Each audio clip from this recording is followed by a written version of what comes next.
तो प्यारे बच्चों, आज मैं आपकी हिंदी की कक्षा 3 की पाठ्य पुस्तक का अंतिम पाठ आपके बीच में लेकर आ रहा हूँ। तो इस मज़ेदार सफ़र का हिंदी की पाठ्य पुस्तक को जो हमने पाठ 1 से पढ़ना शुरू किया था, आज उसका अंत यहाँ पर हो रहा है और मुझे बड़ा अच्छा लग रहा है आपके बीच में। मुझे पूरी उम्मीद है कि इन सभी पाठों को आपने आनंद लिया होगा, पीछे के 17 पाठों का। तो आज एक बड़ा ही प्यारा सा पाठ जो कि एक आनंदमयी कविता है, हम अनेक किंतु एक, हम पढ़ने जा रहे हैं। तो इस पाठ को हम पढ़ेंगे और उम्मीद करता हूँ कि आपको ये पाठ अच्छा लगेगा, आपको ये पाठ पसंद आएगा। तो इस पाठ को पढ़ने से पहले मैं आपको इस पाठ में जो तस्वीर यहाँ पर बनाई गई है वो दिखाना चाहूँगा। देखिए बच्चों, ये जो तस्वीर बनाई है इसमें एक तरफ हमारा भारत देश का मानचित्र पीछे दिखाया गया है, जिसमें ऊपर केसरिया रंग है, बीच में सफ़ेद रंग है और नीचे हरा रंग है। और बीच में जो है वो अशोक चक्र है, यानी ये हमारे देश के तिरंगे झंडे को भी दर्शा रहा है और हमारे देश के मानचित्र को भी दर्शा रहा है। अब ऐसा लग रहा है ना इस मानचित्र को देखकर कि पीछे कोई माँ खड़ी है और उसके आगे उसके सारे बच्चे हाथ जोड़कर खड़े हैं उसकी वंदना में। तो इसमें सबसे महत्वपूर्ण बात हमें क्या देखने को मिल रही है कि जैसे एक माँ के अलग अलग बच्चे होते हैं, कोई बेटी है कोई बेटा है, ठीक है।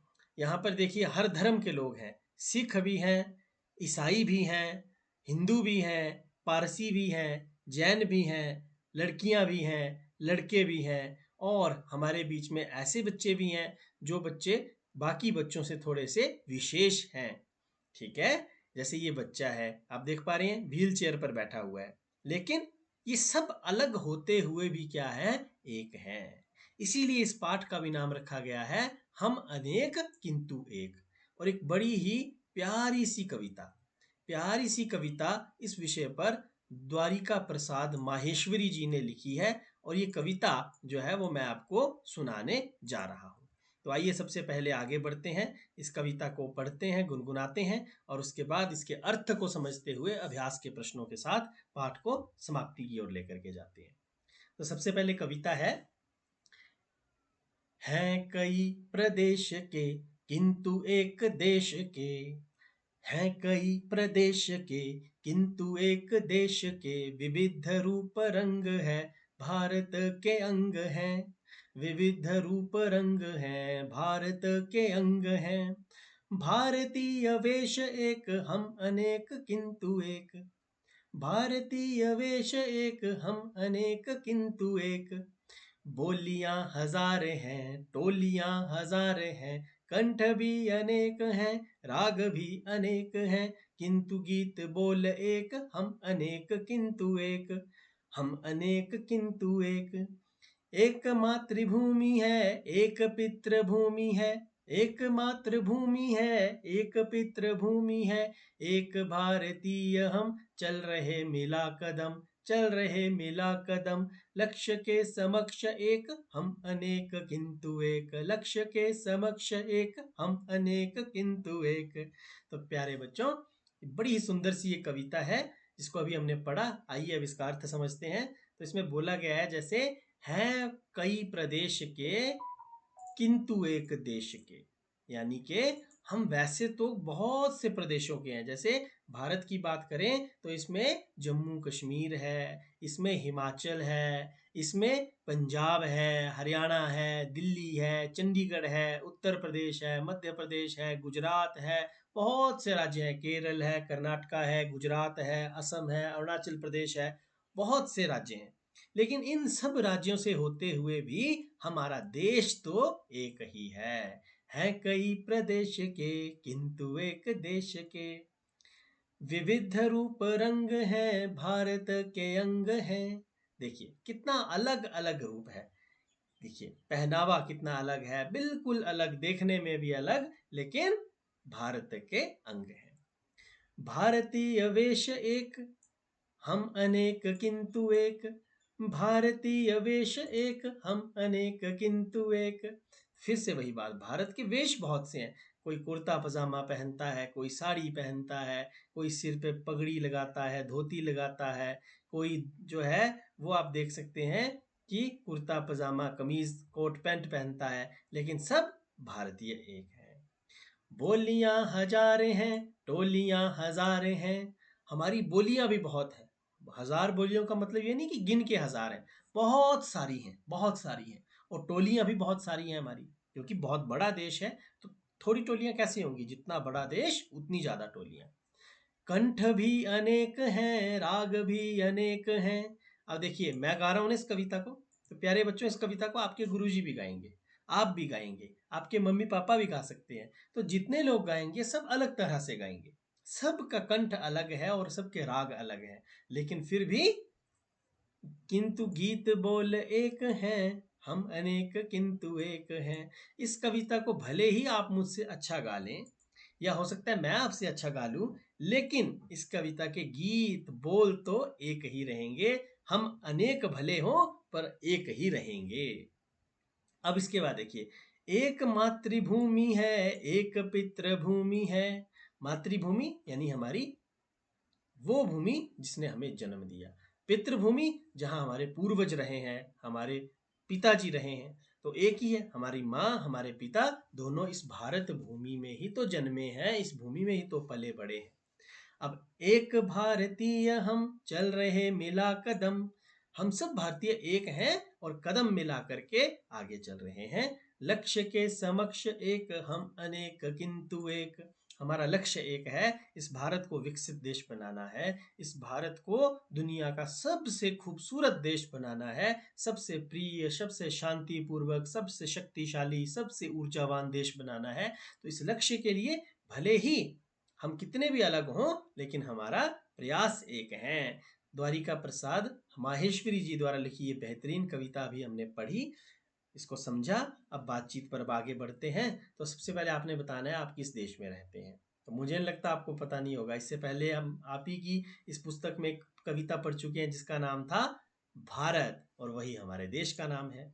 अब है आपके प्रदेश कौन सा है। तो देखिए मेरा प्रदेश तो हिमाचल है। आप कौन से प्रदेश से इस वीडियो को देख रहे हैं, जरूर वीडियो में लिख के कमेंट बॉक्स में मुझे बताइएगा। अब आपके घर की भाषा और बोली कौन सी है। तो देखिए हिमाचल में पहाड़ी बोली जाती है और साथ में हिंदी बोली जाती है। आप कौन से प्रदेश से बोल रहे हैं और वहाँ कौन सी भाषा बोली जाती है, आप जरूर बताइएगा। अब देखिए भारत की सबसे बड़ी खूबसूरती ये है कि जितनी प्यारी हमें हिंदी है, उतनी ही प्यारी हमें तमिल भी है। भले ही हमें समझ ना आए, लेकिन प्यार हमें सब भाषाओं से एक समान है। हमारे लिए कोई भाषा ऐसी नहीं है भारत की जिससे हमें प्यार ना हो। भारत की हर भाषा हमारे लिए हिंदी के जैसी ही प्रिय और हिंदी के जैसी ही प्यारी है। तो आपके घर के आसपास के लोग कौन सी भाषा बोलते हैं, वो भी आप बता सकते हैं कौन सी भाषा बोलते हैं, है ना। आज इसी प्रकार से है, सभी प्रदेश अलग हैं लेकिन सबका देश तो एक है। और आपके मित्रों की टोली में कौन कौन है, तो आप बताइए आपके दोस्त कौन कौन है, ठीक है। चलिए अब हम अभ्यास के प्रश्नों की ओर आगे बढ़ते हैं, और फिर इस पूरे के पूरे पाठ को हम समाप्ति की ओर लेकर के जाएंगे। और आज तो वैसे भी आखिरी हमारा इस हमारी जो पुस्तक है उसका आखिरी पाठ है। तो चलिए पहला प्रश्न है, हम अनेक किंतु एक हैं, उदाहरण देकर समझाना है। देखिए भारत में अनेक राज्य हैं, हर राज्य के अपने त्योहार हैं, अपना खान पान है, अपनी वेशभूषा और अपनी भाषा है, लेकिन फिर भी हम एक भारतीय हैं, हम सब भारतीय हैं। हमें एक दूसरे से प्रेम है, हम एक दूसरे का सम्मान करते हैं। तो यही इसी का मतलब है कि हम अनेक हैं किंतु एक हैं। अब कविता में भारत के विविध रंग रूप बताए गए हैं, इसका क्या अर्थ है। इसका अर्थ है कि भारत की भाषाएं विविध हैं, भारत की संस्कृतियां विविध हैं, भारत के धर्म विविध हैं, और भारत के पहनावे वो भी विविध हैं। विविध का मतलब होता है अलग अलग प्रकार के। हिंदी है तो पंजाबी भी है, उर्दू भी है, गुजराती भी है, कोंकणी भी है, कन्नड़ भी है, तमिल भी है, तेलुगु भी है, ठीक है। इसी तरीके से संस्कृतियां भी हमारी अलग अलग हैं। हिंदू हैं तो मुस्लिम हैं, धर्म अलग है। सिख हैं तो ईसाई भी हैं, जैन भी हैं, पारसी भी हैं, बौद्ध भी हैं, सब तरह के धर्मों के लोग, यहूदी भी हैं, है ना। सब यहाँ पर भारत में रहते हैं। हमारा पहनावा अलग है। इस तरह से चल रहे मिला कदम, इस पंक्ति में किनके कदम मिलाकर चलने की बात कही गई है। तो इसका अर्थ है कि इन पंक्तियों में देशवासियों के एक साथ देश के विकास के लक्ष्य की ओर आगे बढ़ने की बात हो रही है। अब देखिए शब्दों का खेल है। प्रदेश से, या पहले नीचे से शुरू करते हैं ना, समान ध्वनि वाले कुछ शब्द अपने मन से लिखिए। जैसे बोली का गोली, टोली, टोली के बाद जो है वो फिर से टोली आ गया, अनेक, एक, अनेक, नेक, टेक, केक। ठीक है, बर्थडे पे खाते हैं ना केक। राग, बाग, दाग, जाग और आग। यहाँ पर बैग लिखा है, तो आपने बताना है कि यहाँ ए की जगह कौन सी मात्रा लगाई जाए जिससे कि बाग बन जाए। ठीक है, और यहाँ गोली के बाद दो शब्द एक समान आ गए हैं। टोली के बाद होली हो सकता है, और एक और क्या हो सकता है ये आप मुझे बताएंगे।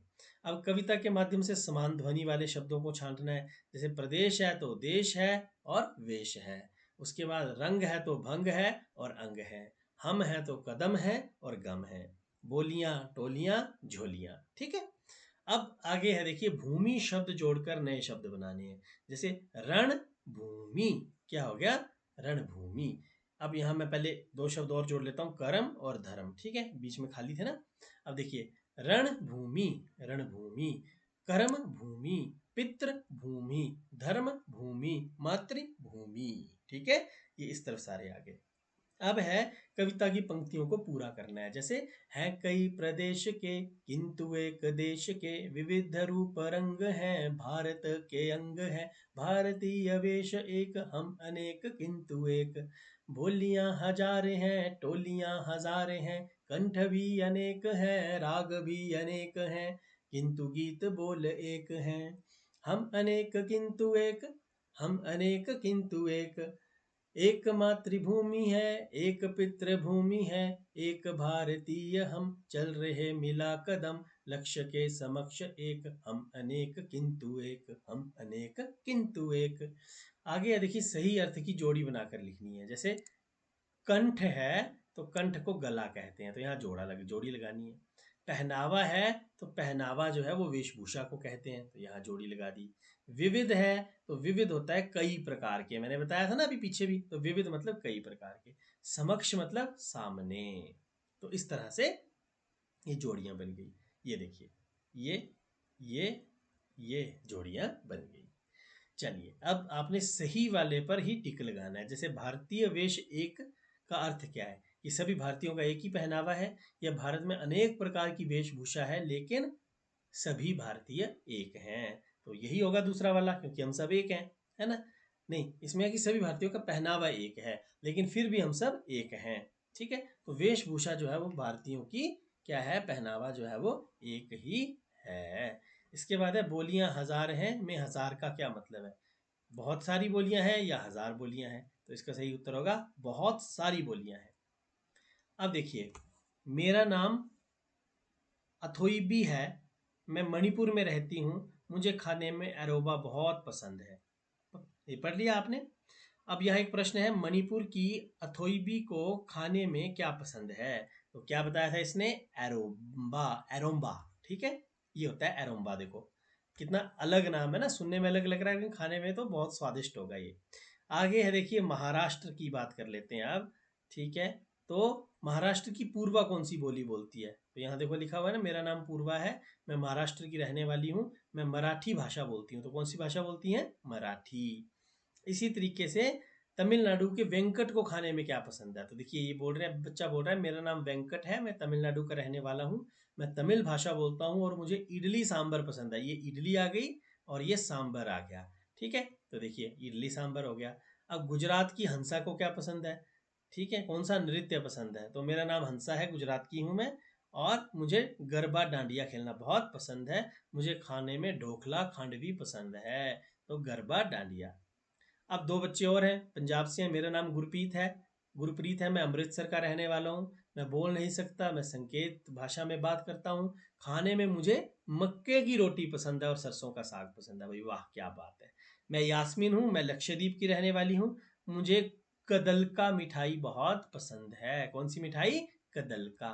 तो देखो कितना अलग है हमारा देश। वास्तव में हम भाग्यशाली हैं जो हमें इतना सुंदर देश मिला है, नहीं तो इतनी जगह घूमने के लिए अगर ये देश एक ना होता तो हमें 20 से 30 देशों को अलग अलग होकर के जाना पड़ता। लेकिन भगवान ने, भारत माता ने हम सबको एक बनाया है, क्यों? ताकि हम लक्षद्वीप में रहते हुए भी अमृतसर का साग बिना किसी रोक टोक के जाकर खा सकें, और मणिपुर के होते हुए ही हम तमिलनाडु की इडली सांभर खा सकें, और गुजरात के होते हुए हम महाराष्ट्र में जाकर मराठी सीख सकें और क्या खा सकें? पूर्ण पोली खा सकें। चलिए बच्चों आगे बढ़ते हैं। अब आपने अपने प्रदेश के आसपास के 3-4 प्रदेशों की भाषा, खान पान, वेशभूषा और तीज त्योहारों का पता करना है, ठीक है? तो चलिए पता करते हैं। पहले पंजाब की बात कर लेते हैं। तो पंजाब की भाषा कैसी है? पंजाबी है। खान पान में क्या है वहाँ? दाल चावल मक्के दी रोटी, ठीक है, सरसों का साग और पूरी हलवा। वेशभूषा यानी पहनावा कैसा है? सलवार कमीज और धोती कुर्ता। त्योहार कौन कौन से वहाँ के? लोहड़ी, बैसाखी और गुरु पर्व।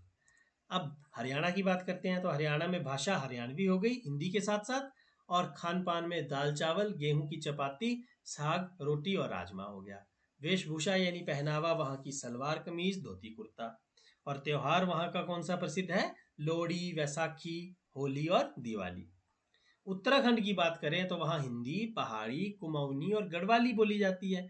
खान पान में वहाँ राजमा चावल, कड़ी चावल बहुत प्रसिद्ध हैं, और वेशभूषा में वहाँ पजामा कुर्ता, साड़ी और ऊनी वस्त्र प्रसिद्ध हैं। त्योहार वहाँ पर रक्षाबंधन, शिवरात्रि, होली, दीपावली आदि मनाए जाते हैं बड़े हर्ष उल्लास के साथ। और एक और राज्य का पता कर लेते हैं, जम्मू कश्मीर। क्योंकि हम हिमाचल के हैं ना, तो ये चारों हमारे पड़ोसी राज्य हो गए, ठीक है। जम्मू कश्मीर हमारे ऊपर यानी उत्तर की दिशा में लगता है, हरियाणा हमारे नीचे यानी दक्षिण की दिशा में लगता है ना। इसी तरीके से पंजाब और उत्तराखंड कौन सी दिशा में आते हैं, ये आप भारत का मानचित्र देखकर मुझे बताएंगे कमेंट बॉक्स में लिखकर। इसमें आप अपने माता पिता की, बड़े भाई बहनों की या गुरुजनों की सहायता भी ले सकते हैं। अब देखिए, जम्मू कश्मीर में हिंदी, कश्मीरी, डोगरी, उर्दू बोली जाती है। खान पान में वहाँ राजमा, आलू दम, कश्मीरी पुलाव खाया जाता है। वेशभूषा में फिरन, सलवार कमीज, ऊनी वस्त्र पहने जाते हैं। वहाँ के प्रसिद्ध त्योहार हैं तिहार, ईद, ट्यूलिप महोत्सव, होली और दिवाली।